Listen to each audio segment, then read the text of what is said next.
தேர்தல் அறிவிச்சதுக்கு அப்புறம் யார் எங்க நிப்பாங்க, யார் எங்க நிக்க வைப்பாங்க, எப்படி பிரச்சாரம் பண்ணுவாங்க, யார் ஜெயிப்பா இப்படிங்கிற ஒரு கவலை ஒரு சைடு இருந்தாலும், இனி பரிசு பொருட்கள் கிடைக்காதே, எல்லாமே அவனே திண்டுவானேங்கிற ஒரு அங்கலாப்பு குரலும் அங்கங்க கேட்டுட்டு தான் இருக்கு. எங்களுக்கு என்ன கிடைச்சது அப்படின்னா, டிஎம்கே சார்பில் அரிசி போட்டு வைக்கிற ஒரு அண்டா கிடைச்சது. இதே ஏடிஎம்கே சைடு பாத்தீங்கன்னா ஒரு கொடை, வாட்டர் பாட்டில், ஹேண்ட் பேக், அப்புறம் ஒரு ஹாட் பாக்ஸ், ஒரு தட்டு. இதுல என்ன பியூட்டி அப்படின்னா, இதை வாங்க போன எல்லாருக்கும் வெல்கம் ட்ரிங்க்ஸா rose milk, puffs, water bottle கொடுத்து அமர்க்கல் படுத்திட்டாங்க. சரி, எப்படி இந்த பரிசு பொருட்கள் கொடுக்குறாங்க அப்படின்னு யோசிக்கும் போது, இப்போ ரீசெண்டா நமக்கு ஞாபகத்துக்கு வர இந்த ஆளுங்கட்சி மேல இருக்கிற இந்த ஊழல் குற்றங்கள் வந்துட்டு நமக்கு ஞாபகம் வந்துச்சு. எல்லாருமே பாத்தீங்கன்னா 1000 கோடி, 2000 கோடி, லட்சம் கோடி இப்படி அடிச்சு வச்ச பணத்துல இருந்து எடுத்து நமக்கு நலத்திட்டங்கள் பண்ணிருப்பாங்க. எப்படியோ கொடுத்தாங்கல்ல, அதுக்கு ஒரு மனசு வேணும்ல அப்படின்னு நம்மளை தேத்திக்கலாம். இப்ப கொடுக்கறதா கண்டிப்பா எலெக்ஷன் டேட் வரைக்கும் நின்னு பேசும். சரி, இவங்க ஆளுங்கட்சி கொடுத்தாங்க, எதிர்கட்சியா இருக்கிறவங்க எப்படா கொடுத்தாங்க அப்படின்னு யாரும் யோசிக்கல. கண்டிப்பா நம்ம அங்கதான் யோசிக்கணும். இவ்வளவு பணத்தை அவங்க ஆட்சியில் இருக்கும்போது அடிச்சிருக்காங்க. சோ கான்செப்ட் எல்லாம் ஒண்ணுதான். அவங்க இருக்கும்போது அவங்க அடிச்சாங்க, இவங்க இருக்கும்போது இவங்க அடிச்சாங்க. மொத்தத்துல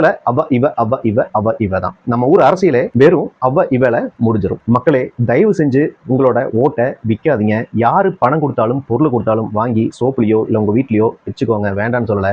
ஆனா ஓட்டு போடும்போது யாரு நல்லவன் நேர்மையானவன் யோசிச்சு ஓட்டு போடுங்க. ஏன்னா நீங்க போடுற ஓட்டு தான் உங்க வீட்டுல இருக்கிற பசங்க பிள்ளைகளோட எதிர்காலத்தை தீர்மானிக்கும்.